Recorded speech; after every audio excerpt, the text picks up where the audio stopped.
বাংলাদেশের সবচেয়ে luxury Scania স্লিপারে যাচ্ছি কক্সবাজারে। এবারে আমরা চাই পরন্ত বিকেলের সূর্যাস্তকে উপভোগ করতে করতে সমুদ্রের বিশালতায় ইফতার করা আর নীরবতার মাঝে কচিকাচাদের ছোটাছুটি উপভোগ করাই যেন বেশ প্রশান্তি দেয়। তাই তো আবারও বেরিয়ে পড়লাম কক্সের পথে।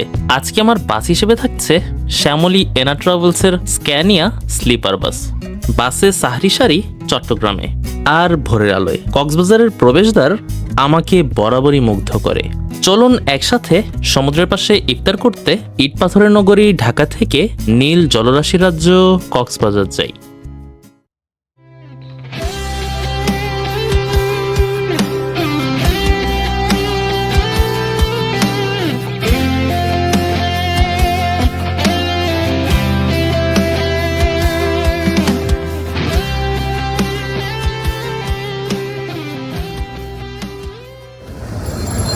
আসসালামু আলাইকুম বন্ধুরা, অনেকদিন পর আরও একটি ট্রাভেলিং ব্লগ নিয়ে আপনাদের মাঝে হাজির হয়েছি। এখন সময় রাত 8:13 আর আমি আছি আরামবাগ কাউন্টারগুলোর সামনেই। আজ হঠাৎই কক্সের উদ্দেশ্যে রওনা, তাই এখনও টিকিট কাটিনি। ইচ্ছে আছে কোনো ভালো ব্র্যান্ডের এসি বাস পেলেই চলে যাব। সামনে দিয়ে দেখছি দেশ ট্রাভেলসের হুন্দাই বাস যাচ্ছে, তাই তাদের কাউন্টারে যাই, কিন্তু পর্যাপ্ত সিট নাই।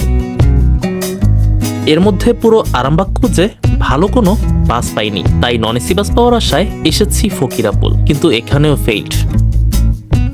ঘুরে ফিরে আবারও এসেছি আরামবাগে। হঠাৎ স্ক্যানিয়ার স্লিপার দেখে কাউন্টারের সামনে যাই, এর মধ্যেই বাসটি বেরিয়ে যায়। তাই আর কাউন্টারে না যেয়ে হেল্পার ভাইয়ের কাছ থেকেই লাস্ট রো ফাইনাল করি। যেহেতু টিকিট ছাড়া বাসে উঠেছি, তাই বার্গেন করে 1100 টাকা দিয়েছি। আজকে আমি যে বাসে ট্রাভেল করছি তার রেজিস্ট্রেশন নম্বর হচ্ছে ঢাকা মেট্রো 152102। এই বাস যখন নতুন বের হয়েছিল তখন আমাদের চ্যানেলে এই বাসের রিভিউ দিয়েছিলাম। অনেক প্রতীক্ষার পর বাসে উঠেছি। আমাদের সিট একেবারেই পেছনে, একেবারেই পেছনে।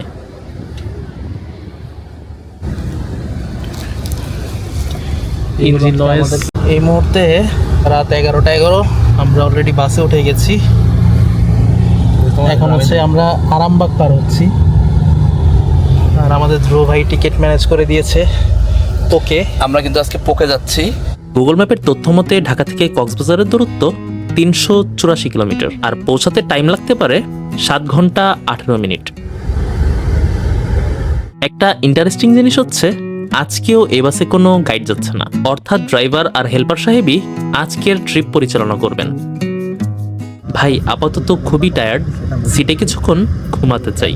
এর ফাঁকে চলুন এই বাসের স্টাফদের পরিচয় জেনে আসি।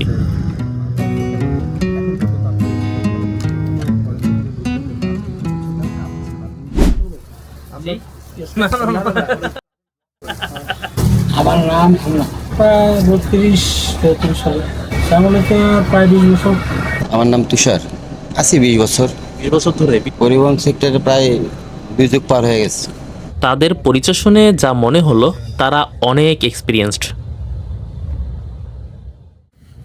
এক ঘুমেই চলে আসি চট্টগ্রামে। ঘুম ভাঙে হেল্পার সাহেবের ব্রিফিং শুনে।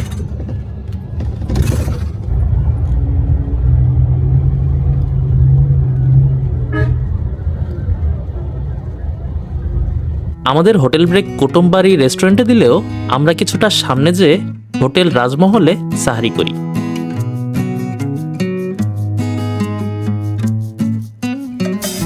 ধ্রুব ভাইয়ের মতে রাজমহলের খাবারের মান খুবই দারুণ, আসলেই তাই।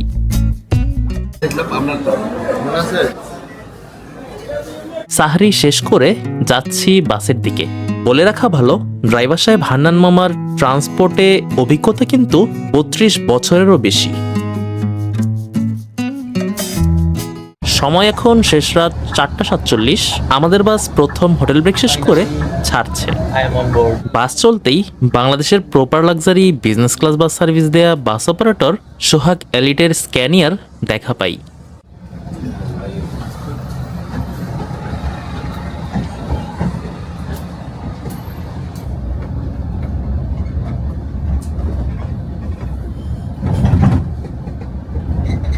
সোহাগের লিড ধরতে সৌদি আর মার্সিডিজ বেঞ্চ এক চান্সেই উধাও হয়ে যায়। স্মুথ কেমনে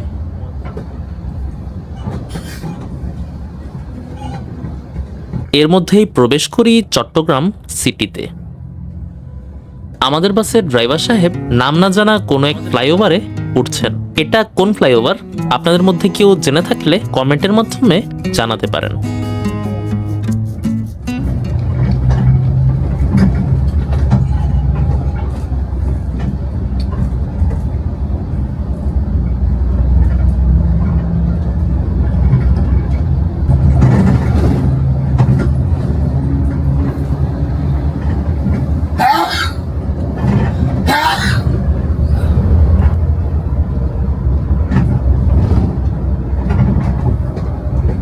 এখন আছি নতুন ব্রিজে।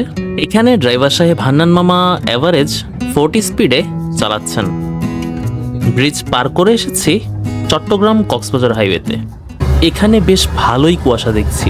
পাম্পের সামনে যে কুয়াশা পড়ছিল, পাম্পের সামনে থেকে রাস্তার উপরে দেখা যায় দেখছিল কুয়াশা।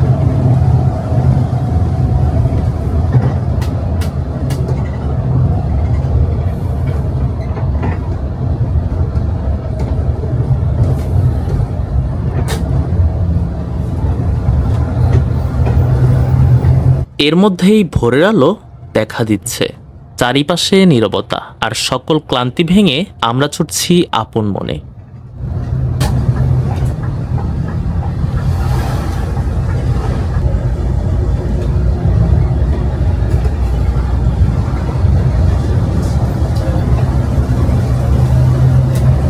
সময় এখন ভোর 5:53, অর্থাৎ হোটেল ব্রেকের পর মাত্র 1 ঘন্টায় দোহাজারীতে এসেছি। এদিকে আবার স্লিপার বাস ভিত্তিক বাস অপারেটর ইম্পেরিয়ালের স্লিপার বেশ প্রেসারেই যাচ্ছে।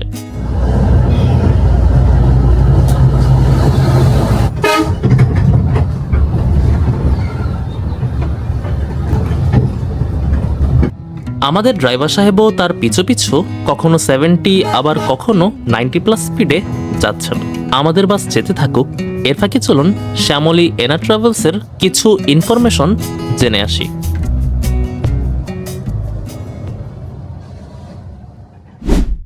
আজকে আমি ট্রাভেল করছি দেশের রানীখ্যাত বাস অপারেটর শ্যামলী এনা ট্রাভেলসের স্ক্যানিয়া K360 সিকেডি স্লিপার বাসে। বাসের ভেতরে 2:1 স্লিপার কম্পার্টমেন্ট রয়েছে। প্রতিটি কম্পার্টমেন্টে ব্ল্যাঙ্কেট আর পিলো দেয়া আছে। শ্যামলী এনা ট্রাভেলসের বহরে স্ক্যানিয়া বাস ছাড়াও বেশ কিছু ব্র্যান্ডের বাস আছে। এর মধ্যে তাদের বহরে উল্লেখযোগ্য 37 ইউনিট কোরিয়ান ব্র্যান্ডের হুন্দাই এসি বাস আছে, যার মধ্যে 4টি হচ্ছে বিআরটিসির অধীনে, অর্থাৎ ইন্টারন্যাশনাল বাস সার্ভিস, ঢাকা থেকে কলকাতা। এছাড়াও 2 unit Japanese Hino RN8, 4 unit Chinese ব্র্যান্ডের Higer sleeper, 4 unit Swedish Scania আর 2 ইউনিট বাংলাদেশের একমাত্র পিওর স্ক্যানিয়া স্লিপারের বিশাল বহর দিয়ে সাজানো একটি বাস অপারেটর। তাদের বহরে প্রায় 300-র অধিক নন এসি বাস রয়েছে।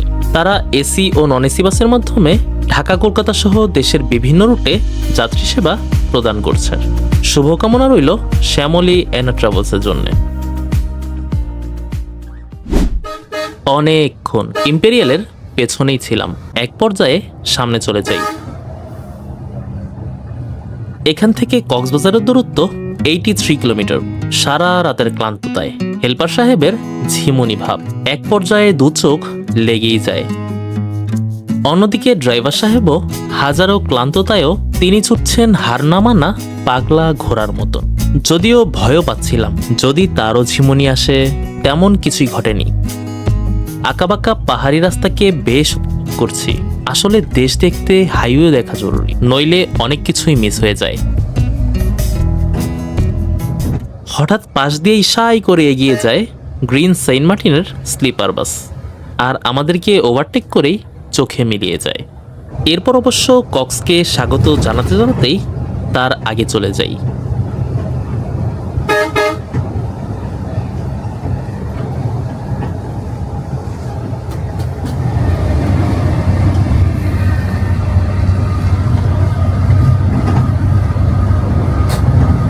রাত শেষে দিনের শুরু, সূর্যমামা উকি দিচ্ছে। এর মধ্যেই দেখা মিলছে হানিফ এন্টারপ্রাইজের হিনুয়ে K1JK। সে যদিও কিছুক্ষণের মধ্যেই উধাও হয়ে যায়।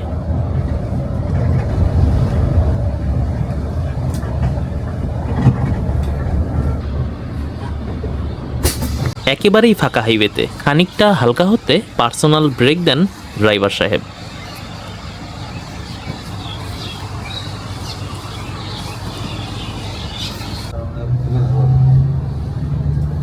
রামু থেকে সোজা গেলেই টেকনাফ, যার দূরত্ব 93 কিলোমিটার। আর আমরা যাচ্ছি ডান দিক দিয়ে মাত্র 20 কিলোমিটার দূরত্ব কক্সবাজারের দিকে।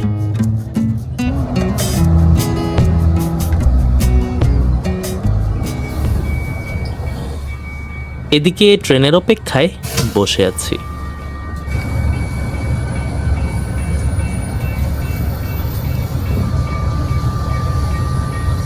ট্রেন চলে যেতেই আমরাও যেতে শুরু করি।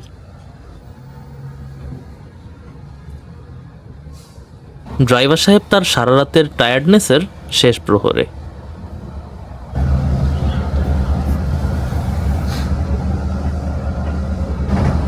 চলে আসি পৃথিবীর দীর্ঘতম সমুদ্র সৈকত কক্সবাজারে। হেল্পার সাহেব সবাইকে লাস্ট স্টপে নামার জন্য অ্যানাউন্স করেন।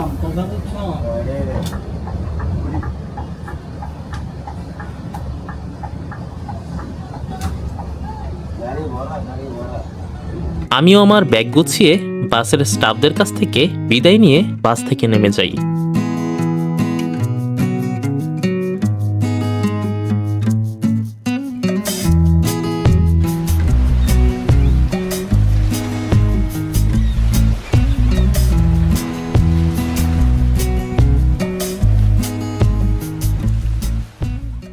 এই বাসে ট্রাভেল করে আমার কেমন লেগেছে এখন সেটাই বলছি। শুরুতে বাস না পেয়ে শ্যামলীর স্ক্যানিয়া স্লিপারে যাওয়ার সিদ্ধান্ত নেই। সময় না থাকায় টিকিট ছাড়াই হেল্পার সাহেবের সাথে কথা বলে 1100 টাকায় উঠি। যদিও এমনটা করা মোটেও ঠিক না, এক্ষেত্রে বাস কোম্পানির সোচ্চার হওয়া উচিত। বাসের পেছনের সিটে যেমন কমফোর্ট পেয়েছি, মনে হচ্ছিল যদি সামনের সিটে ট্রাভেল করতাম তাহলে কতই না কমফোর্ট পেতাম। বাসের সাসপেনশন ছিল একেবারেই অসাধারণ। বাসে কোনো ধরনের জার্ক ফিল করিনি, এছাড়াও ভেতরে কোনো কেবিন নয়েজ পাইনি। ড্রাইভার সাহেবের কথা আর কি বলবো, আমার বয়সের থেকেও বেশি সময় ধরে তিনি বাস চালাচ্ছেন, তাই তাকে আমি কোনোভাবেই জাজ করতে পারি না। তবে তিনি বেশ স্মুথ ড্রাইভ করেছেন, ক্রুজ স্পিড ধরেই চালিয়েছেন। আর হেল্পার সাহেব সিগন্যাল দিয়ে ড্রাইভার সাহেবকে অ্যাক্টিভ রাখার চেষ্টা করেছেন। এছাড়াও হেল্পার সাহেব কিন্তু গাইডেরও কাজ করেছেন, আর বেশ ভালোভাবেই করেছেন। বাসের ভেতরের পরিবেশ ক্লিন ছিল, তবে বাসে যদি প্রপার স্টাফ থাকতেন তাহলে হয়তো সার্ভিস আরও ভালো পেতাম। তবে বাসে কোনো পানি দেওয়া হয়নি। ওভারঅল এই বাসের সার্ভিসকে 8 আউট অফ 10, বাসের স্টাফদের 9 আউট অফ 10, আর শ্যামলী অ্যানা ট্রাভেলসকে দিচ্ছি 8.5 আউট অফ 10। আপনি এই বাসকে 10-এ কত দিবেন তা কমেন্ট করে জানিয়ে দিন। শ্যামলীতে আগের তুলনায় এবারে ট্রাভেলিং এক্সপিরিয়েন্স বেশ ভালো ছিল। আশা করব তাদের সার্ভিসের মান আরও ডেভেলপ করবে। আজকে এই পর্যন্তই। সবাই ভালো থাকুন, সুস্থ থাকুন, আর দেশকে ভালোবাসুন।